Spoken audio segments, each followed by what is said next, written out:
Welcome back to the Division 2. In this video we are doing our weekly State of the Game recap. This one, I've got a lot of notes written down. This is going to be quite an in-depth recap, because they don't explain things fully and they don't help players understand things. There will be a couple of images I put on screen and I'm going to try and go through each of these in as much depth as I possibly can to help you guys understand it better. There is quite a bit to go through, so I would go grab a drink, grab some popcorn. It's going to be quite a long one. I'd probably say around half an hour or so. I'm not entirely sure yet. But starting off, they have fixed the blue screen issue for PS4. They state that they fixed it because a lot of this stuff really explains that they don't know what they are doing. The other maintenance notes, and I've got to pull this up on the PC quickly, because I don't fully understand this. The maintenance notes for the Tuesday just gone fixed an issue that caused some players to get stuck in an infinite loading screen during Liberty Island on story mode if they interacted with the final door while their character fell unconscious. So to start off, why is your character falling unconscious? How are you able to interact with that door? And why is that giving an infinite loading screen?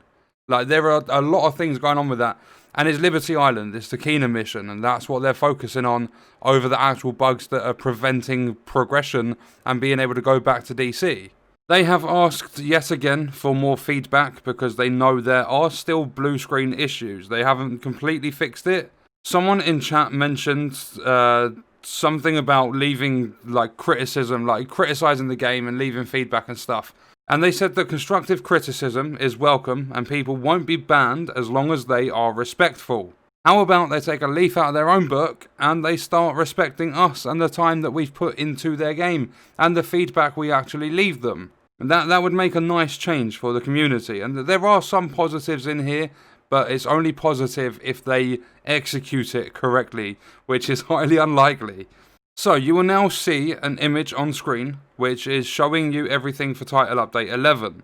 Just the basics of it. They showcase the Regulus, where it says new gear. It shows the Regulus, which is a raid exclusive pistol, which is an exotic pistol. It's not coming out of the raid at all. They just used that image apparently because it looks nice, but I think that they can't be bothered to go and get new images for showcasing this sort of stuff. And they did also mention that Skyscraper will have a third exotic tied to a crafting quest, mostly within the mode. So there could potentially be a couple of things that aren't going to be put into the mode that you have to do with this crafting quest. But at the same time, that means there are 3 exotics coming with Title Update 11, 2 which you will get from Season 3, and the third will be tied to Skyscraper. I'm pretty sure that's the only exclusive item we are getting to that mode. I don't think they're going to give us anything else. If they do, it'll probably be backpack trophies.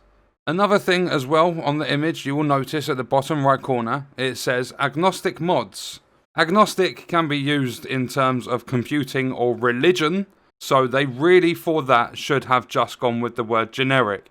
Because agnostic mods is basically just, they're not going to have red, blue and yellow mod slots on pieces of gear. Your mods will still be red, blue and yellow, but they can fit onto any piece of gear. The slots just become generic, although they've called it agnostic for whatever reason. The Striker gear set. This is one of the best bug fixes that's going to be put into the patch notes of Title Update 11. The Striker gear set has been fixed, but they fixed it on the basis that players were complaining you couldn't dye the gear. That's all they've done to Striker. I don't know if there are any other bugs related to that gear set, but one of their standout need to tell the community in a State of the Game stream fixes was the fact that you couldn't dye your Striker gear set. The next one. This one's just as good. Believe it or not, this one is actually just as good. The crafting costs for SMGs has been fixed. The polycarbonate material had too high of a cost on SMGs. Comparing to other weapon types, it was a lot higher. So they've balanced that out. They fixed it. So crafting your SMGs will now cost the same amount as other weapon types. Why are they the standout bug fixes that these developers feel we need to know straight away? That's not building up any fucking hype at all. They're pretty much pointless bug fixes, in my opinion. It's nice to have them fixed, don't get me wrong, and it might actually affect some players, but on the scale of importance, that's on the very, very low end. They've also fixed an issue that stopped players being able to fast travel from New York to the Dark Zones. That, I'm not going to say it didn't need to be fixed, because some players would get annoyed with that, but again, it's not important, because you can just travel back to DC, or stay in DC, and make your way to the Dark Zones from there. You can fast travel from the White House or any DC safe house, and you can go straight to the Dark Zone. I don't think you should be able to fast travel straight to a Dark Zone from New York in the first place. I think you should have to go back to the White House. And then there's another note that I've put in all capitals, fucking blanket, because someone asked Hamish a question, and he went completely off topic, off subject, and he started talking about a blanket. I was going to do a little parody and have a blanket, but there's so much we have to do. I didn't want the video to be any longer than it actually had to be. So moving on from the blanket, they have claimed they've made no changes to the loot since 10.1. So I'm asking the question, how have people got purples from heroics?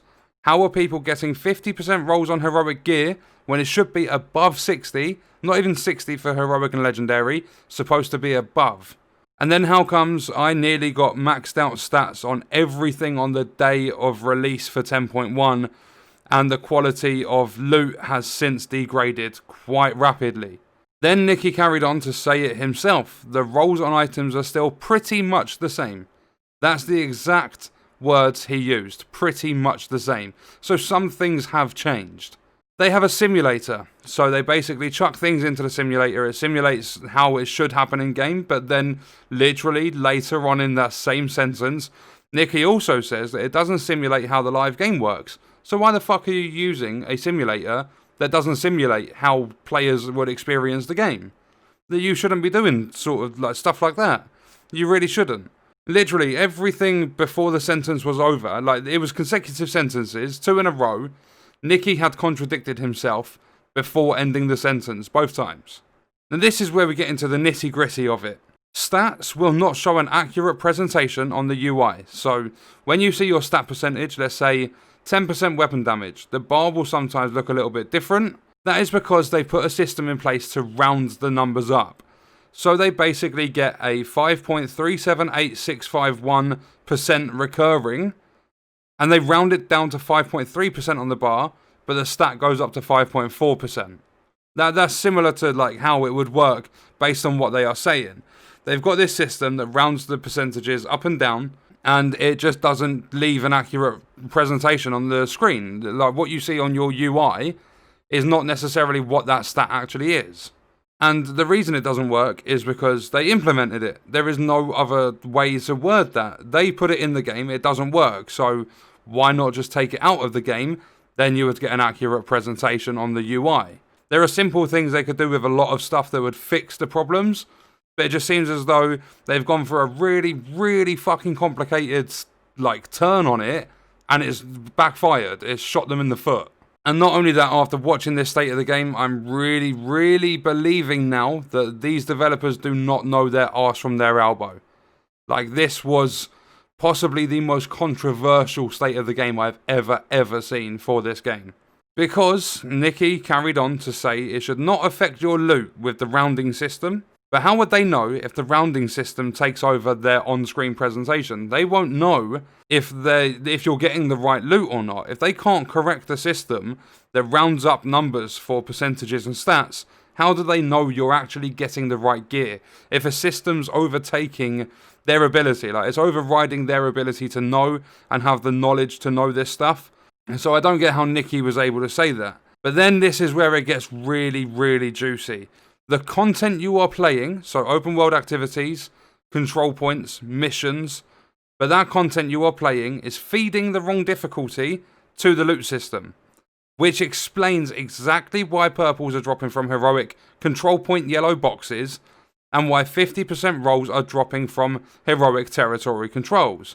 People are getting purples because basically they're playing the content being the control point, they clear that. But when the systems pass it off into the loot system, they're passing off the wrong difficulty. So you're playing on heroic. If you're getting purples, there's a possibility that heroic is being mistaken for hard difficulty. So hard difficulty will be put into the machine for loot, and then the loot that's going to be spat out of the machine is going to be based on hard difficulty. It's feeding it the wrong difficulties.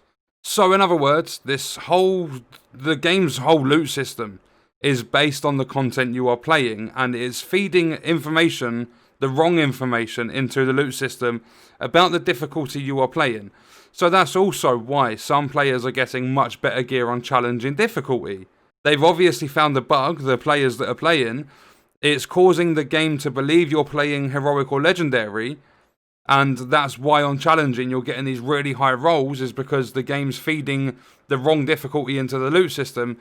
It's really hard to explain, but this is what I've picked up from it, and I could be wrong, but I don't think I am. I'm not 100% sure about it, but this is what I've taken from State of the Game. It's also the same on the other end of the spectrum though, because when you're playing heroic or legendary, you sometimes get below average drops. That's because the system feeds info based on you playing that difficulty, and then instead of it saying, right, this player's on heroic or legendary, it's going, oh, this player's on challenging or hard, and that's why your drops are lower. So the whole system is completely fucked, and again, it's because of something they've designed. They don't have a clue how to fix it. Another thing is bounties aren't even rewarding the correct loot that's based on what the description tells you you're going to get from that bounty. And they are sometimes going on a case-to-case basis, asking for specific control points and bounties that are having the problems, when it's the whole system. To save the hassle of getting more people to work on support for the game and fix the fucking issue. They are constantly begging for player feedback on certain issues, and they do it a lot, like all the time. If you are told about control points being bugged, get your team to check all control points. Why do we constantly have to data collect for these developers to know what's going on in the game they have created? As people have said, we are beta testers. That's pretty much what we are right now. Another thing, they've made improvements to skill tier. Nikki believes skill tier has both the power of a minimum roll and a maximum roll. So 0% and 100%. Skill tier is a 100% roll, otherwise minor attributes would have to roll at 100% or around that sort of number to balance that loot drop. It can't be a 0 and a 100 at the same time. The way I've picked up on this is basically, if you get your skill tier, so you pick up Hannah Yu, it comes with skill tier. If that is classed as a 0%, I have spoken about this stuff before, but basically, to have a 60% minimum roll, and that's what they have said is supposed to be in this game for all of the difficulties up until heroic and legendary, where it's supposed to be higher than a 60% minimum roll. That 60% on challenging, you would need, across the 3 stats you get, you would need to get 300%. So a God roll perfect piece is 300% because it has 3 stats all at 100%. So if you take that skill tier and that's 0%, to get your 60% minimum roll, your other 2 stats need to equal 180% or more. So at the least, you need to have one maybe 100 and the other 80, or you need to have both 90, and that would just be a minimum roll. Even if they are, let's say they are both God rolled, so you're getting the perfect piece, skill tier 2 God roll yellow pieces on that piece of gear. That's only 200% if this is how skill tier is working, of being either 0 or 100% and having different percentages and stuff. You are able, like currently in the game, if you are on heroic, or let's say you're playing challenging, skill tier is classing as 0%, you need to make 180% with those rolls. Players are actually getting like 50% drops on both. So if that skill tier was equaling 0%, like Nikki said it can, then that means your roll is 100% out of 300. So that's not good. That's like 33% minimum rolls or something. And it's supposed to be 60. Whereas on the other end of the spectrum, with what everyone believed it was supposed to be, with skill tier classing as 100%, then those 250s and the 100 from skill tier would total 200. So therefore that's above the minimum percentage that's acceptable for loot. It's really, really hard to explain. I hope you guys have understood that. But they are trying all these different complex, like complicated sort of terms, and they're not making sense with any of it. They don't even know how it works. Because under the hood, skill tier actually works similar to weapon damage and armor, so it's got all different kinds of percentages. If that's the case and someone has 6 skill tier on their build, a full yellow build, 6 skill tier, they might only actually have 0.6% skill tier instead of 6, because they're getting 0.1% from each piece. So that means if you have the shitty hidden drops, your other attributes might be higher, but if you get the good skill tier, your rolls will be lower. So basically, if you get the higher end of the spectrum, your rolls are probably going to be lower. If you get the low shitty skill tier that you can't see because you just see a fixed value on your screen, if you get the low skill tier, your other attributes might be higher. So basically, just to put a little bit more context behind it, if I've got 2 low end yellows, we'll go with skill haste and skill damage. If those 2 are really low, let's say 4% for each of them, that means my skill tier was actually quite a high skill tier, so the rolls have come out lower to balance out the minimum roll across the whole piece of gear.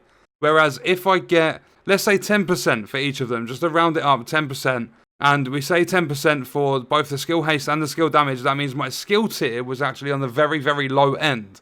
That should not be happening, because skill tier, as we have been told, should have been a fixed value the whole time. But it hasn't been. They've done a load of complicated shit under the hood, and they shouldn't be doing that stuff.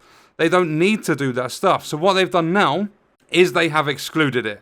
So skill tier will just be a fixed value, meaning your rolls should be higher in general when it's dropping with skill tier on that piece. It should work like this, but it probably will not. Next up is they are still claiming that the rainbows are completely random and it's all based on RNG. It's straight up bullshit, because rainbow drops don't randomly increase due to random generation. If I was to put 50 videos, and that's 10 per game for 5 games, one of the games being Division 2, I put those 50 videos into a random number generator, and 7 videos come out in a row for the Division 2. That would no longer be random. If it happened once or twice, then yeah, could be coincidence.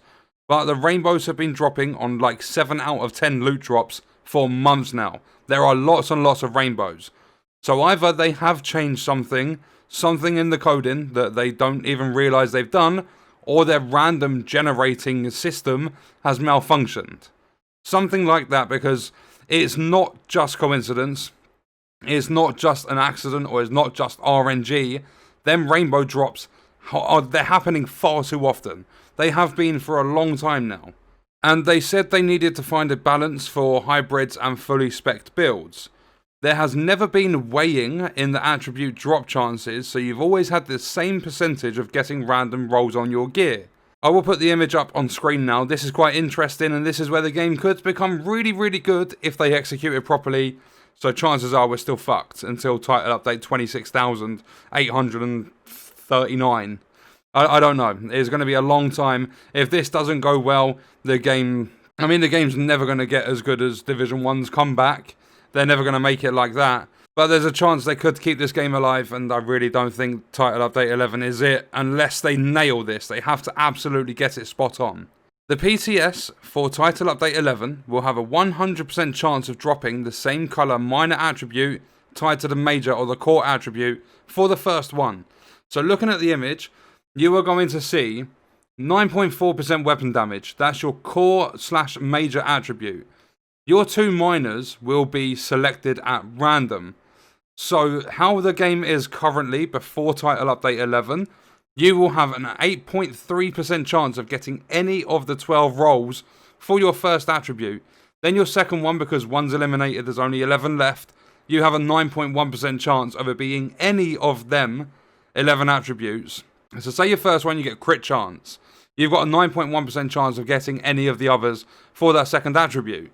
There is a 33% chance, it's balanced across the boards, to get either a red, a blue, or a yellow. It's completely even, there's no weighing in the system. What they have done now, and I think this is a fantastic fucking change, I don't know how to put it in other words. It is going to be amazing if they nail this. For title update 11, for the PTS at least, we're going to have a 100% chance of, if you get a skill tier, that first top attribute is 100% guaranteed to be yellow. If you get armor, your top first random attribute is guaranteed to be a blue. If you get weapon damage, guaranteed to be a red. That, I think, is a good system, because the second one is still random, but that's where your recalibration comes into it. So you get 15% weapon damage on a Providence chest. You then go and get 15%, not 15%, sorry, 6% critical hit chance. You have a random attribute, so it's going to be red, blue, or yellow as that third one. But you've already got 2 maxed reds, because it's guaranteed to drop with the first minor attribute being red. Just go recalibrate another red onto it. Get yourself the crit damage if you want the weapon handling, or go and get yourself the headshot damage. You are going to have a 25% chance of getting one of the 4 reds as your minor if your core attribute is red. So that's a really, really, really good change. I don't think it needs to be touched at all or tweaked or anything when it comes to the PTS, but we'll have to see how it plays out. So the second minor attribute, as I explained, will still have the same percentages, but because of the first one being 100% of red, the second one has a 9.1% chance of being any of the others. So you still have the ability of getting a hybrid build, putting one of those together, but you have a better chance of being able to get the perfect gear that you need for your builds. If you're fully spec'd into reds, go and farm Providence, you're guaranteed to get 2 reds on that piece of gear. That is a really, really good sounding change. But again, we don't know if they're going to execute it anywhere near how they've stated it. You've got to remember, it was Nikki saying this stuff, and the last few streams that Nikki's been a part of, there's been a lot of confusion around it, because even reading from notes, Nikki doesn't seem to do a good job at explaining things properly so that people understand and clarifying stuff. So we've actually made it to the last few points. The first one is they purposely put a red mod slot on the Hannah Yu mask, for example, or the Seska backpack having a blue mod slot. They purposely did that to try and force us to make hybrid builds. So again, it falls down to we have to play how they want us to. We don't get to play how we want to play the game. So that's part of the reason, like, that's why the generic mods are coming into place. They'll remove that so we're not being forced as much to go into hybrid builds. So that is good, again, if they can nail it. Next up, this one really, really pisses me off. Don't worry about not having your healing trap from Season 2. It's going to be available later down the line, in probably Season 3, like it was with the first, I can't even remember what it was, EMP Sticky Bomb, was it? From Season 1, if you didn't get it, Season 2, get to Tier 48, you unlock that final manhunt mission, you can go get the EMP Sticky Bomb. Same thing is probably going to happen, or something similar, with the healing trap. Healing trap, I've heard a lot of people say it's absolute shit, haven't used it myself or anything. But if you haven't played Season 2, you're pretty much going to get everything from it anyway. And I've seen people on Reddit talking about the Mantis. The Mantis is level 55. If you can't make it to level 55 in the season, that is your own fault. Level 55, I believe I did the calculations. I'm pretty sure, if I pop this up quickly, it's 700,000 per level. So 55 times 700,000. That is 38.5 million XP. I know players don't get anywhere near as much time as some others, but for someone that is playing quite often, I've seen it in my clan room, players are dropping 28.5 million XP a week. Crazy numbers like that. So that's 1 week. 2 weeks, they've definitely 100% cleared their Mantis unlock at level 55, but you've got 3 months to do this. So you should have the Mantis. If you haven't, then you don't deserve to have it. And the healing trap, if you haven't been able to play the manhunts, then you shouldn't have it. And the final thing I want to talk about is your current gear will not be affected by the changes. It's only new gear, so builds won't be touched in that sense, but there's probably going to be nerfs that are going to screw us over anyway. They normally do it with every title update. And if you think about it, with our current builds not being touched, if we want all this gear, we have to go out and grind again. If we want good rolls, it's just more grinding. They've changed the system, haven't updated any of our stuff or anything, so if you feel your build's a little bit outdated or there's a couple of things you need to change, it's just out and grind. That's all this fucking game is at the best of times. It's just grind.